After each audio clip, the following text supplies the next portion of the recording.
people will die today because they can't access public health. It isn't there for them. And meanwhile, the wealth of billionaires increases. In India, I know a woman there called Pratima. She lost her twins very recently because her local clinic didn't have medicine, didn't have a doctor. But that's a country where billionaires have increased for the last decade, doubled. But it's also the country with one of the lowest investments in health. Pratima's children didn't have to die at birth. So we are in a world where governments do not tax wealth enough, do not tax the rich enough. They allow them to dodge. They are paying their fair share of taxes. And in the meantime, public services are crumbling, health and education, in rich and in poor countries alike. And that's definitely something that we're going to talk about in this conversation when we talk about some action-oriented approaches. But first, I'd like to turn to you, Bob, because you are running one of the world's largest auditing consulting firms. You're on a panel right now on a social revolution. Tell us, where does business fit into this equation? How do you see business's role in combating inequality? I think business has a huge role to play in battling the issues that we're going to be talking about today. And the reason for that is, as you look the last 10, 20, 30 years, two phenomena have happened. First, the business community acknowledges, and I think are becoming more acknowledging of, stakeholders, the communities in which they're operating in, the climate change issues that they're actually dealing with, and the responsibility that they have to be part of that solution. The second phenomenon is that the world is now their judge and jury. Artificial intelligence, social media, and the like gives the world a voice, where in the past you didn't have that opportunity. So as they think about their brand, as they think about their reputation, as they think about their sustainability, they've also got to be much more conscious of that voice that is the world that they are living in, and the world that Winnie just talked about in terms of the challenges that are there and the role that they play within it. And I want to ask you, perhaps throughout this conversation, if that corporate social responsibility is going far enough and how you might be able to push that forward, especially in your role consulting many of these companies. But first, I'd like to turn to you, Amitabh, because you're running the Indian government's policy think tank. You are essentially the planners of India's economy. I mean, and this is a country where you see such extremes. I mean, you see the very wealthy, you see the very poor in your country. How do you see the prospects of closing the wealth gap in India? My belief is that governments need to focus on nutrition, health, education. But for all these to deliver, you need more of technology and not less of technology. Classic example is of India, where every Indian today has biometric. Every Indian today has a mobile, and every Indian today has a bank account. Between 2014 and 17, Indian government ensured that every family has a bank account. 55% of the bank accounts opened across the world were in India. What this has enabled India to do is to put direct benefit transfers straight into the accounts of people. And therefore, what technology has enabled to do is leakages to end. A huge amount of benefits have flown to poor people, and there's been a massive emphasis on nutrition, health, and education. Just to give you an example, we are tracking students across the board using longitudinal and latitudinal methodology, much like you track Uber today. So you are able to assess the learning outcomes, which is a huge challenge in India.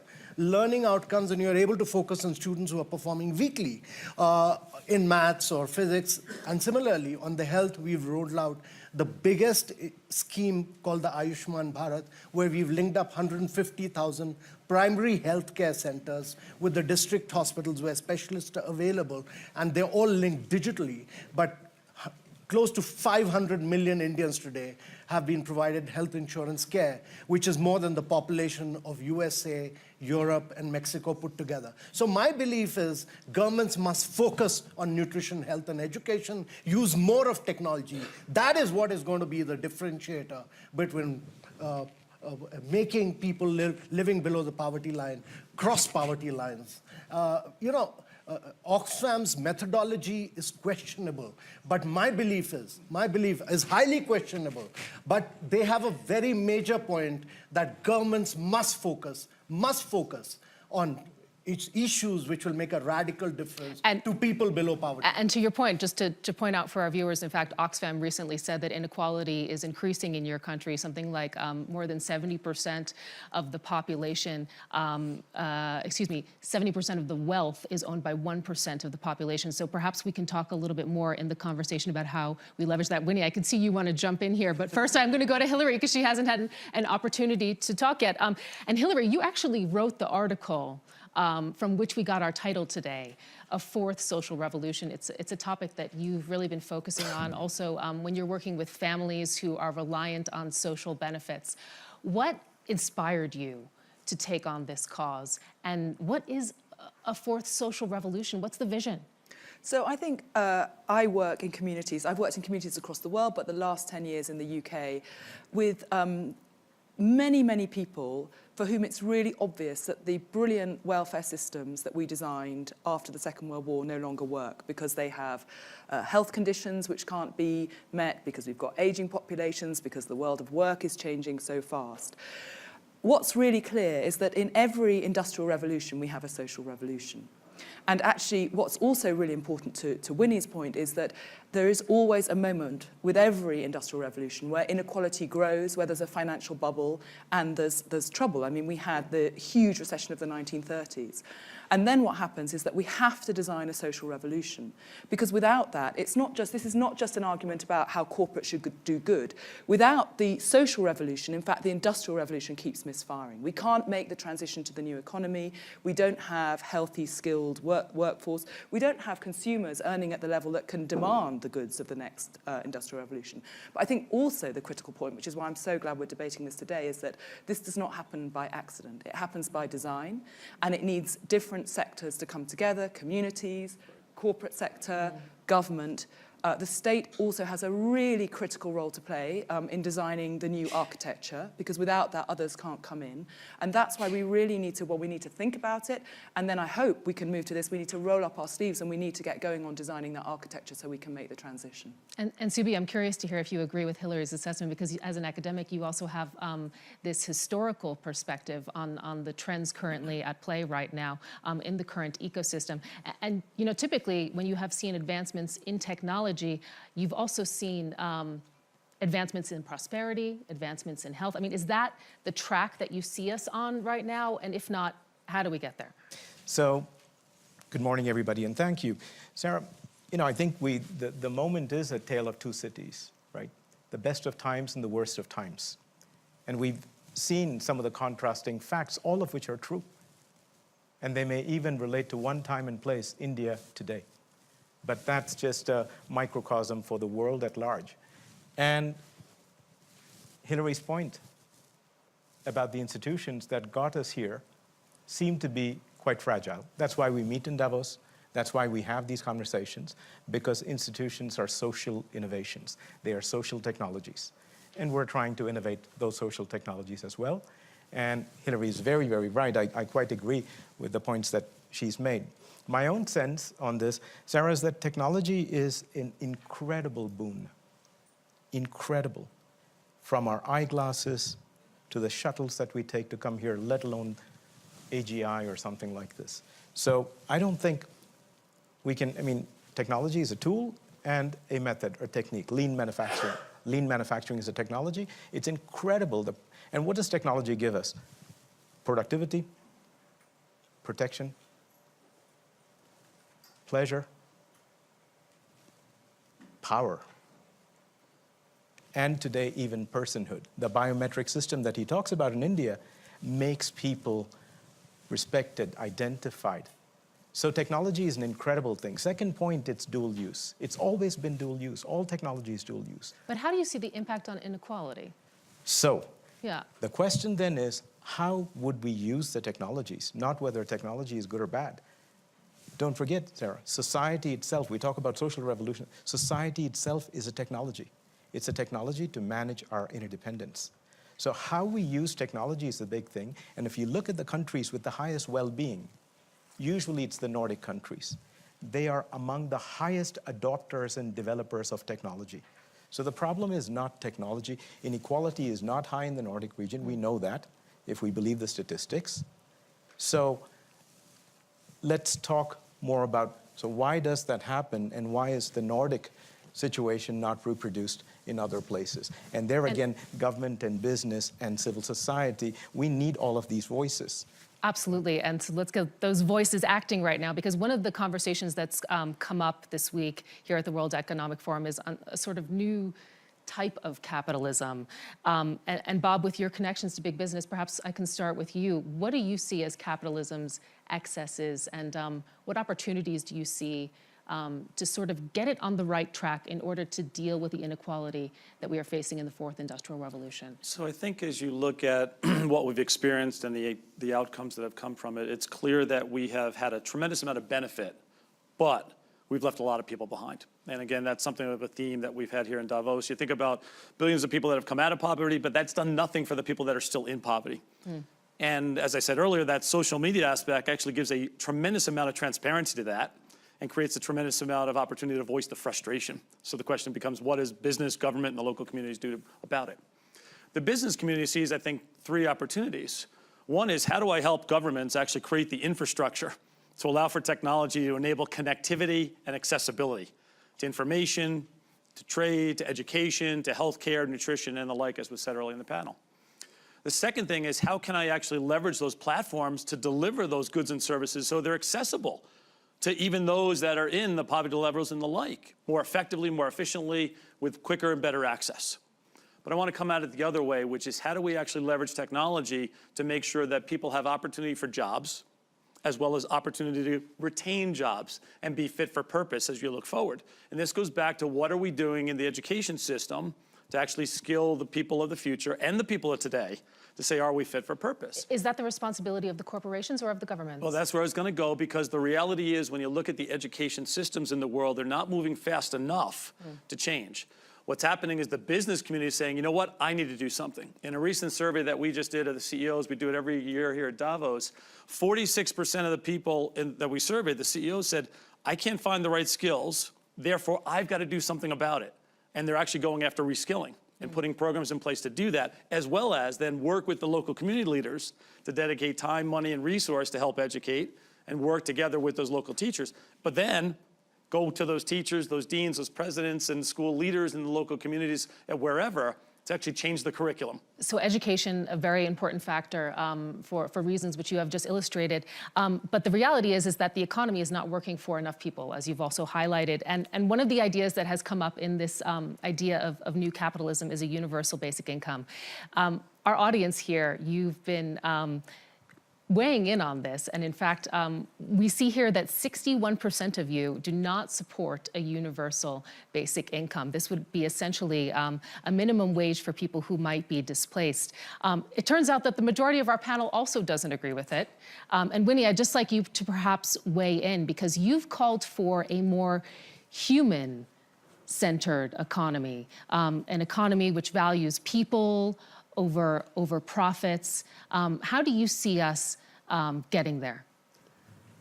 You see, we now talk a lot about the fourth industrial revolution and technology and technological change. I'm as excited as everybody else about technological change and the possibilities of living in a decarbonized world, of having health, working less. But the truth is that we are now in an economy that is really rigged in such a way that a few get better off and many others don't. With this kind of extreme inequality, many will remain stuck in poverty, and technological change isn't going by itself to change their lives. The World Bank tells us that the rate at which poverty was reducing has slowed and continues to slow. 3.4 billion people are just a crop failure away or a medical bill away from falling back into extreme poverty, because they are at about $5.5 a day. So, and it's not difficult to see why it's like that. It's like that because rich companies, rich people have been able to write the rules of the economy so that they are winners and others are losers. So we have to get governments to get behind managing the economies better. And that means, one, taxing those who create wealth, taxing them so that there is space fiscal space to pay for health, for education, for social protection of people. Right now in the rich countries themselves, you're seeing austerity that is pushing what should be care services provided by the state onto women. So women are pulling out of work to take care of the sick, of elderly, of disabled people. This is because governments have sat back and are not doing their job and are allowing a few to take away the bulk of the wealth. So my point is that universal basic income can be a way to do some social redistribution, yes.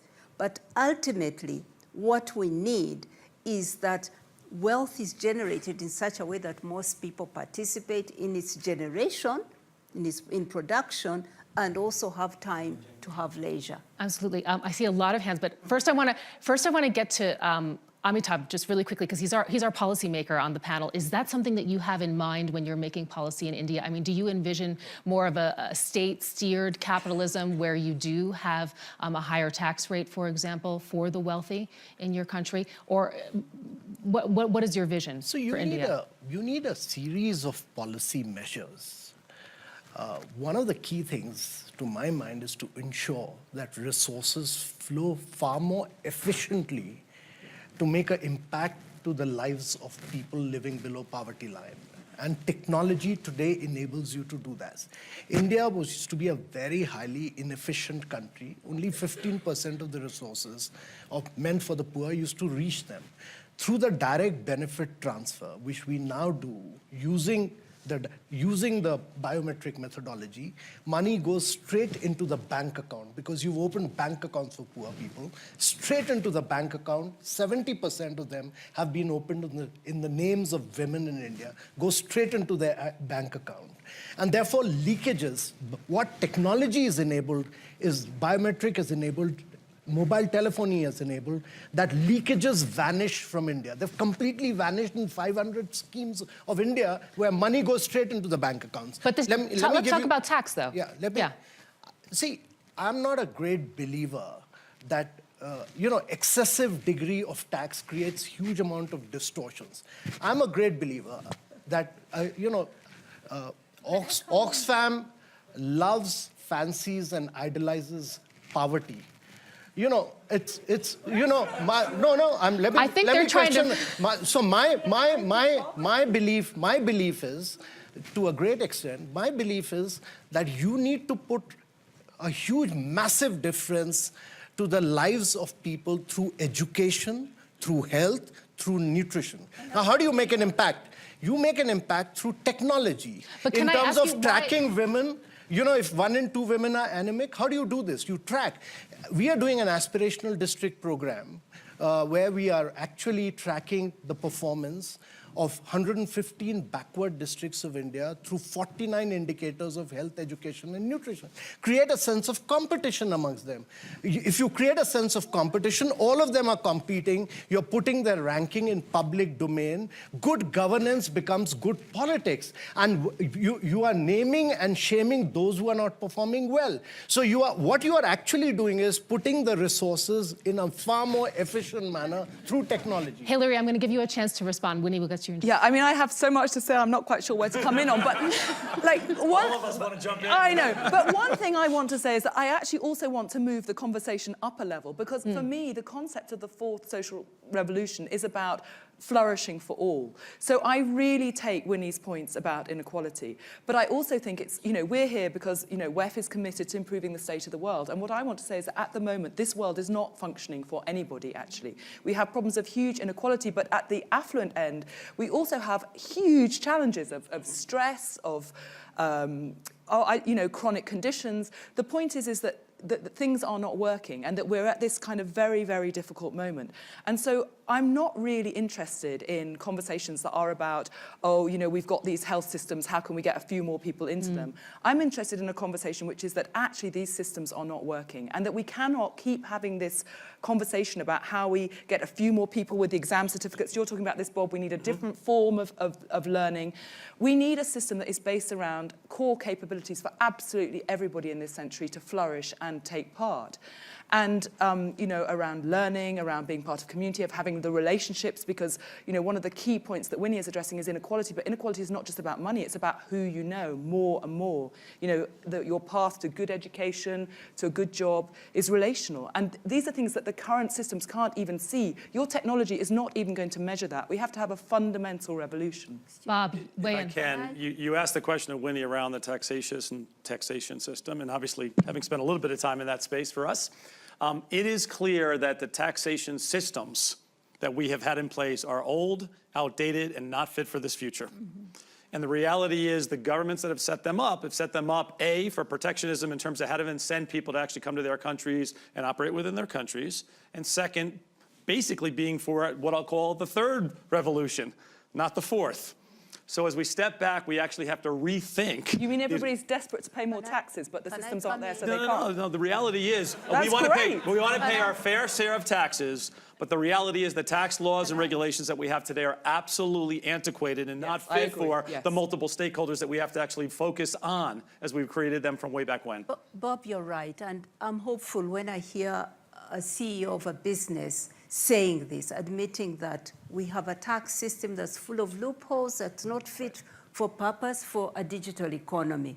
And this conversation has to be about how do we pay for those services that are so important for people living in poverty, but also for economies to thrive.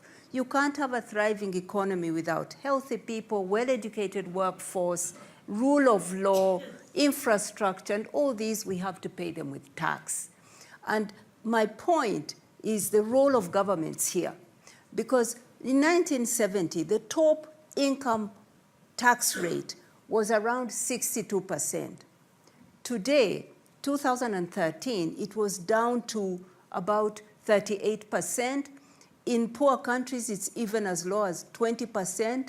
So we have seen rich people and rich companies negotiating themselves out of the tax bracket. And the result is that public services are collapsing. Having technology is just not enough. Technology isn't going to solve a problem of not having the resources to plow into infrastructure and people. We've been talking about technology, we've been talking about education, we've been talking about taxation, and I just want to make sure that we also don't forget one point that has been brought up in this whole idea of new capitalism, and that is that our economies are going to increasingly be data-driven. And you know, who owns that data? How is it monetized? How is it leveraged? With that, I'd like to turn to you, Amitabh, because how do you envision that? Because wouldn't data ownership, owning your own personal data, be an incredible opportunity for the people in your country living in rural areas, perhaps working in agriculture? If they could monetize that, couldn't it help lift them out of poverty? So let me first say that in India, we tax the rich quite heavily. We tax quite heavily, but the governments across developing countries work in a very, very inefficient manner. And therefore, the usage of technology can radically transfer this. We've seen this transformation through the Aadhaar biometric system.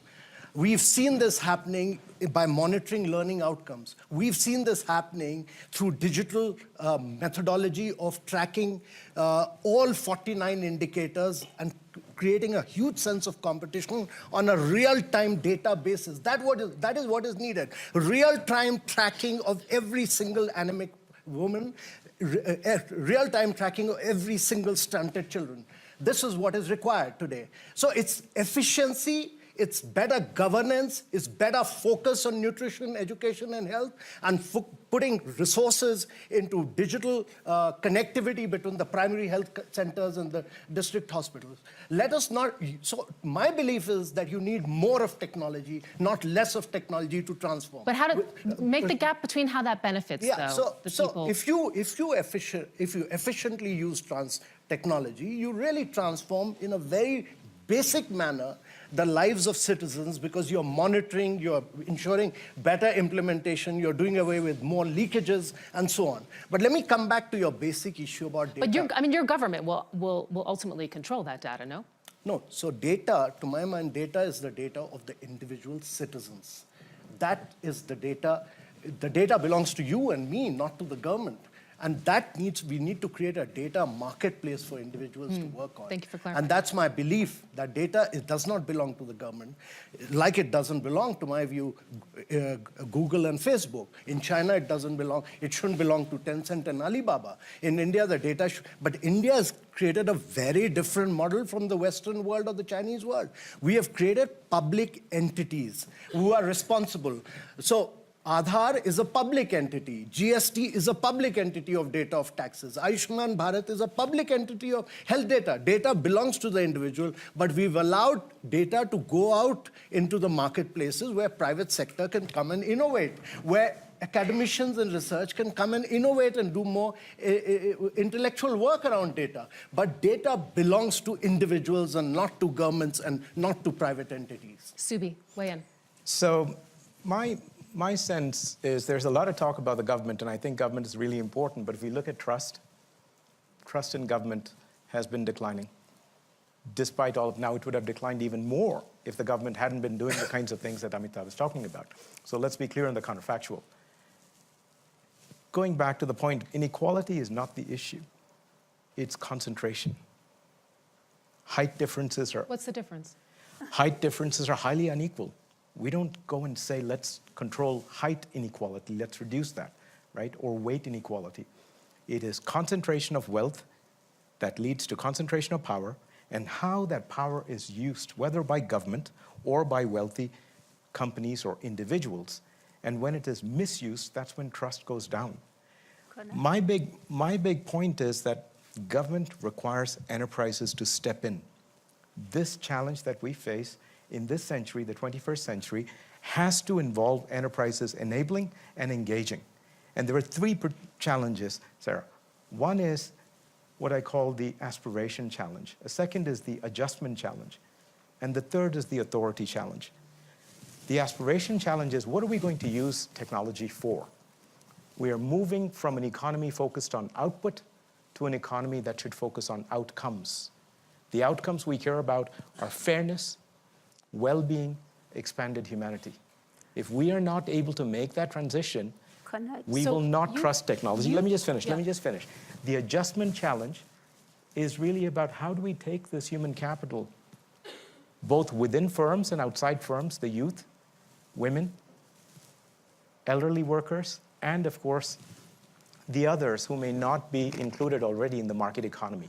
How do we adjust? Without enterprises engaging on the adjustment thing, as Bob talked about, we're not going to be able to make it. All the government programs are not going to be enough. Education and skills are two different things. And we focus too much on education, too little. It's like food or hunger versus nutrition. They are not the same thing, we now realize. And thirdly, on the authority challenge, what do we want machines to do? Whose data is it? How will AI, will AGI be artificial general intelligence or artificial good intelligence? Yeah, it's very Companies need to focus on these things, and then we can get trust back, and then we can have more people flourish. So you're putting the ball basically in the enterprise's court. And absolutely. Bob, I'd just like to ask you if that's fair, because I mean, you also know the realities, for example, that CEOs deal with when it comes to their shareholders who expect them to create value, generate revenue for the companies. So how do you balance that, and what do you see as, you know, that relation between the government's role and the enterprise's role in dealing with inequality? Let me try to bridge a couple of things that have been said so far. If you go back to this trust issue, decades ago, people looked up and saw individuals with power, authority, and leadership responsibilities in government or business, and inherently said they have information. We call it data today. Information, and the question is, are they going to do the right thing? We have more transparency now and more evidence that, in fact, we've got examples that it doesn't happen as much as we want it to. Second thing they did, those individuals with that power, they would actually help the masses. And now with more transparency, we don't see that. We've got inequality. In fact, the rich are getting richer, the poor are getting poorer. And number three, when they looked up and saw that individual, they said, with hard work, a little bit of luck, I can get there. And today, they don't. They don't see that opportunity, again, with transparency. So the point around trust is, how do we actually think about what, in fact, is going to regain that? Now let's talk about the revolutionary side for a second. These individuals now have voice. Are we using voices to actually make the changes that we want in those leaders? Now I want to come back to your point around the enterprise, either political or corporate. Today we argue that the business community isn't doing enough, but the reality is the investors that supposedly have an interest in environmental, social responsibilities, community responsibilities, and the longevity of their digital skill sets, do they see them doing the right things? Are they voicing that opinion with, I'm not going to invest in that company anymore. I'm not going to stay there anymore. Likewise, in the politicians that are not doing the job, are we voicing with enough revolution the voice to say, get them out and get them somebody else into the mix? So again, if you want to talk about the revolution, hopefully it's a peaceful one. Let's make sure that we are using the voices we have more to affect the changes we're trying to get to. Well, it will be peaceful if we get going. I think that's the point. Yeah. And so, I mean, one of the things that I think is really important is that the state is the head gardener. You know, like after the Second World War, the state created the operating framework, and then we had the United Nations, we had welfare states, we had a trades union movement, and so on. So it is time, and actually this happens in every industrial revolution. Eventually, the state has to step back in. And in my book, Radical Help, I propose a new operating system for this century.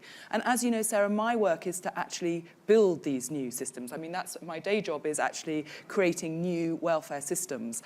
And they do rely on technology, because we don't only have new problems in this century, we have massive abundance, which is people that want to get involved. If we design, by which I mean people in corporates, you know, citizens, as you're talking about voices everywhere, if we design systems with the grain of people's lives, they want to help others and they want to be involved.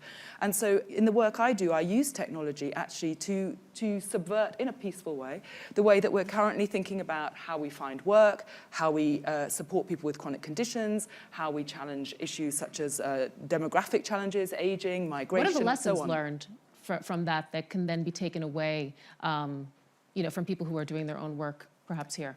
So I think that the first thing is that something that is very powerful is that in all the solutions that I design, everybody joins in. So I have, for instance, enterprises that support people into work, and most importantly to progress in work, because in the UK anybody can find a low-paid job. What you can't do is progress out of that job. And so, for instance, I create communities where people in work, out of work, and in between join together. And through that, and through simple facilitated exercises, and people want to join of all walks of life for different reasons which we don't have time to get into, but they do want to join, people make the connections and take the next step and move on. Now, the traditional way of running our welfare systems is to say we've got these massive problems, we've got very little resource, we need to keep everybody out and try and find, as you're suggesting actually, Amitabh, who are the people that most need it. But technology enables us to completely turn that on its head and say, look, what is most important is that everybody joins in. We need these relationships, we need these connections to each other, whether it's as citizens or business, entrepreneurs. And so what we can do is we can use those platforms, and the more people who join, the more effective they are, the more relationships, the more opportunities.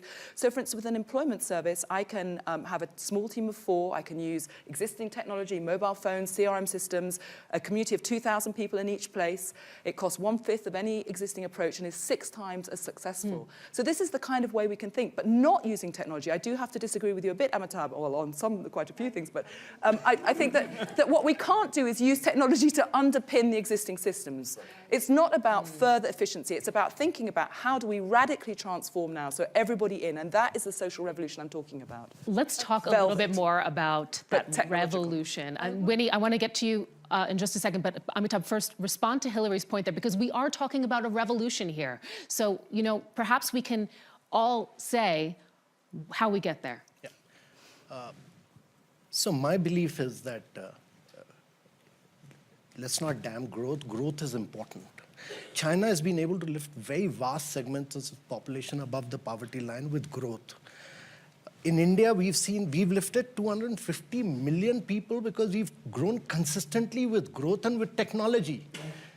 And technology today enables you to use artificial intelligence to track people, focus concerted attention on them, monitor it, provide extra dosage of health standards. What artificial intelligence enables you to do, if you are able to link all your primary healthcare centers, is to track health standards regularly, provide specialist care, focus on nutrition of every anemic woman, focus on stunted children. Technology enables you to make a radical difference to the life of people below the poverty line. And that's why the biggest difference will be made today by using technology to make a quantum leap forward. And that, to my mind, is the critical thing. So let's not damn growth, let's not damn technology. This will be the differentiator in making countries, and I've seen this happening with biometric, I've seen this happening with the Jam Trinity in India, I've seen this happening with India Stack. 250 million people lifted above poverty line. So my belief, to a great extent, is that technology will be, and India, countries below the poverty line in Africa, India, all must use technology to make a difference in education, in health, in nutrition, by tracking every single person below poverty line on indicators, on outcome-based indicators, which is what we are doing. And 49 indicators, we are tracking every single individual in 112 districts of India. And we've seen the massive difference it has made today. And therefore, my belief is that in all these countries, growth is essential. Without growth, you can't lift poverty. Without technology, you can't make a difference to the life of people. And without technology, you can't make a difference to education, learning outcomes, and health outcomes. These are basic essentials. Winnie, weigh in here. We have a question. I know there's a lot for you to weigh in on, and I'm also going to give some more food for thought, because somebody in the audience wanted to know the following. Beyond the definition of fair tax and enforcement thereof and efficiency redistribution, do we really have any other real solutions? Because, I mean, Winnie, the reality is, I mean, you're here, you're talking about taxation, but we know, for example, you know, corporate taxes are on the decline in the United States. The European Union, for example, is struggling to pass a digital tax. I mean, the trend is going in the opposite direction, isn't it? Well, tax is one solution. It isn't everything. But I want to say I share the excitement about technology and what it can deliver for us. But we have to look at how the economy is structured in order to understand whether technology is going to benefit everybody and make thriving economies where everybody is a winner. I like the point made by Subi that concentration of wealth, concentration of power, even though he doesn't want to use the word inequality. Yes, there's concentration of wealth, continuous, and that's the data we keep producing every year. Concentration of wealth. And that wealth doesn't go to the few people, they don't use it just to buy another yacht, another jet, go into space. They use it for that, but they also use it to buy the democracy. Right. They use it to get out of the tax bracket, as I've just said. Absolutely. They use it to buy the judiciary and impunity from the law. They use it to buy the media and capture the public voice. They use it to disempower the majority. So unless we talk about, and that's why I say it's not just about tax, unless we talk about how the economy works for all, we will not get, technology is leading to monopolies. We now have big tech companies that control our data, our information, that don't pay their taxes. I think you know about the tax scandals of the big. There is no regulation of these companies. So, Winnie, we need an economy that is better regulated so that when profits are made, they are not plowed back just to shareholders, but they come back to the company but I just want to ask Winnie, just to have briefly. a minimum wage, a living wage, to the environment, to communities. We must get value being shared by more stakeholders what is the catalyst, than just shareholders. What is the catalyst, though, for a revolution? Because, I mean, that's really what we're talking about. Exactly. Everyone is having a conversation about it. The catalyst but is what is the action-oriented? Bob talked about trust. And indeed, I want to add to trust, anger. There's public anger. People are angry. And we are seeing populists rise because of this anger. So until people organize and say the economy isn't working for us, change is going to happen in little bits, not the kind of change we need. And they are organizing. The yellow vests are on the streets of Paris. Exactly. Populist politics is on the rise. Subi, weigh in. So if you want to know how change happens, and we've seen this over the centuries, and we have some hypotheses. One is the kind of bottom-up, you know, moral entrepreneurship. It's not social, this is moral entrepreneurship. Keeping those fundamentals. Hillary's book is about relationships. That is a fundamental thing. Technology should enable and strengthen that, and we should use that to address those deficiencies, the outcomes that we don't kind of find. At the same time, academics and academic institutions, we need to be working on the paradigm. We are all operating within a big paradigm of the economy. We call it capitalism, let's say. But whatever ism that is, we've got to kind of, and if you are entrepreneurs and business leaders here, my plea to you would be, even as you build this data, even as you move into the cyber capital world and deepen your cyber capital, please deepen your moral capital. And I assure you that academics are starting to work, very late, but we're starting to work on improving the paradigm. If you want to scale change, you need paradigm change.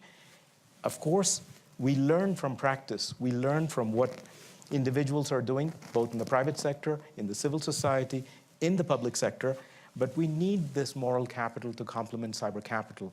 And that starts with caring, courage, and sacrifice. If you are not willing to sacrifice things, there is going to be no trust. And it's the powerful who have to sacrifice.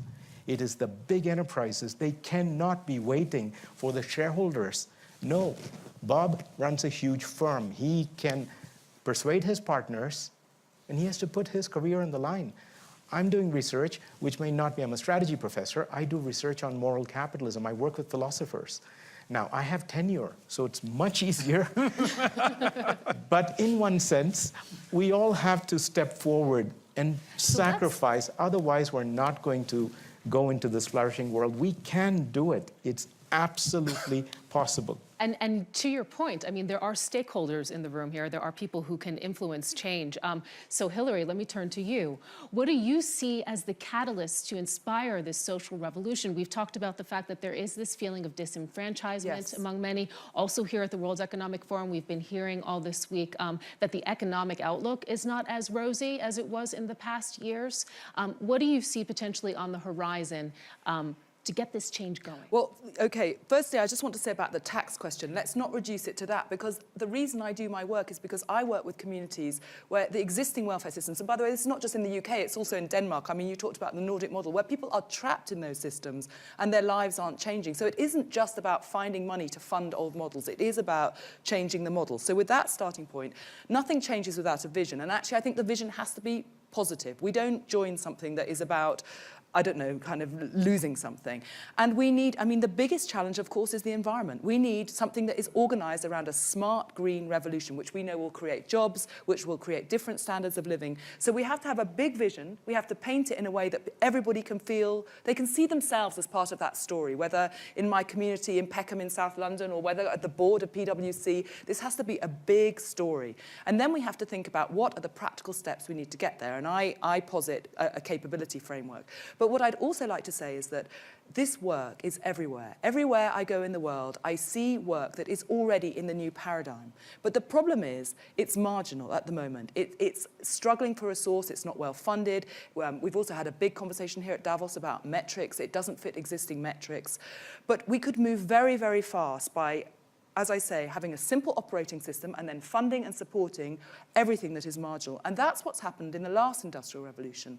When we created our welfare states and the UN and so on, not everything was new. But people stood up and they said, this is the vision. It's a vision of flourishing for all. We're not going to worry about war or this huge recession we're part of. We're going to be bold and we're going to say that everybody is going to gain from this industrial revolution. Not everybody did. I want to come back to that. But the thing is that then things that already existed were funded in a different way and were folded into this new framework, and the lives of billions were transformed. And that's what we need to do again. Bob, what is your response to this? Because I mean, you have a lot of influence when you're consulting companies, for example, to sort of shape that vision as you, help them work through efficiencies within the firms. I mean, is there something more that you see that you could do, for example, or that leaders could do, for example? So a couple of things. As I said at the opening comments, the business community is definitely now seeing the needs of the many, not necessarily just the needs of the investors. And again, I don't want to generalize. We have a tendency in Davos sometimes to make it absolutes and generalizations. But that trend is getting better. That trend is getting better, and there's more acknowledgement of it because, again, the voice of the employees that actually want to do this. You want to talk about one element of optimism, and actually there was somebody in the audience that was on a panel with me yesterday. He was hugely optimistic. Why? Because of the students he was interacting with that get this and are really having an impact and doing something about it, and the world of possibilities for those that were not as privileged to get the opportunity to actually have the impact. The second thing that's really interesting is when you've gone through the previous revolutions, if you look back in history, the systems that you talked about were primarily dominated by one part of the world that had influence on the rest of the world. What's really interesting now with the concepts and the mega trends that are out there, we actually have moved from singularity when you go back to British colonialism or the American point of view, et cetera. We have got different views on what those systems look like. So the comments around monitoring information and some of the words used in terms of how to use technology, while in India it may work that we can monitor, but there's a big concern in other parts of the world where Big Brother is going to be watching over me. That's got a risk of another revolution coming. Well, so we got to operate within now a whole bunch of different systems. And how do we actually think about systems that might be regionalized with maybe some common frameworks, but maybe there's some level of specificity. And that's where the corporates are really worried about what's this world order? Because if you're going to be in the fourth industrial revolution, data does not have borders. And oh, by the way, that transparency point I made earlier does not have borders. So how do I operate in this world where I've got now different systems driven by different countries with different points of view? Is it a US view, a China view, an EU view, eventually an India view? Is it a Russian view? Whole bunch of complexity in terms of what do I do in that regard, and it's not a one-size-fits-all, even though the principles and the framework absolutely are. I'd like to give our audience, by the way, a chance to weigh in. Amitabh, I'll give you a chance to respond, but there's a roving mic, so just raise your hand, and then you'll ask the next question after your response. Amitabh, the floor is yours. I've worked in the traditional fisheries sector of Kerala for long. And, we were providing new technology to enhance their output, but opening their bank account was a nightmare. It used to take 9-10 months, know your customer. We are now able to do this in less than a minute in India, sheer technology. Government has put in massive amount of resources into education, health and nutrition in India in recent times.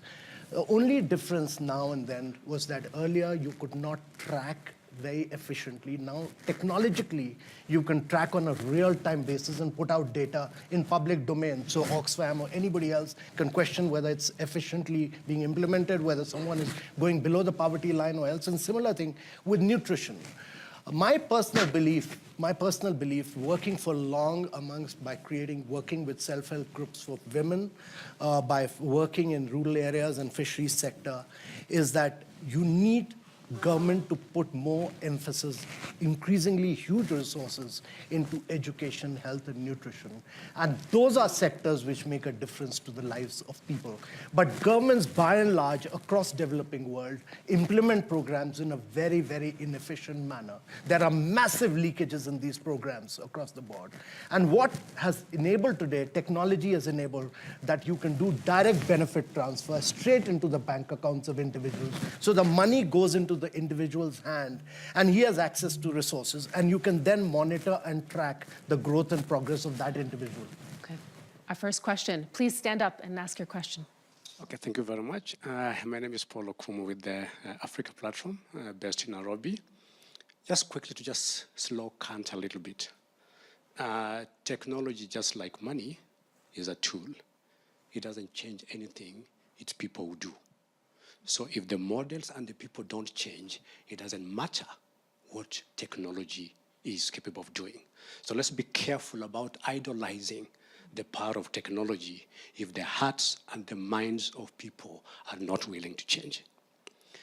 I want to quickly ask Bob a question. And for me, being at Davos, I've decided rather than ask questions, I will put a proposal to you. And I think you're talking very well about what you're trying to do.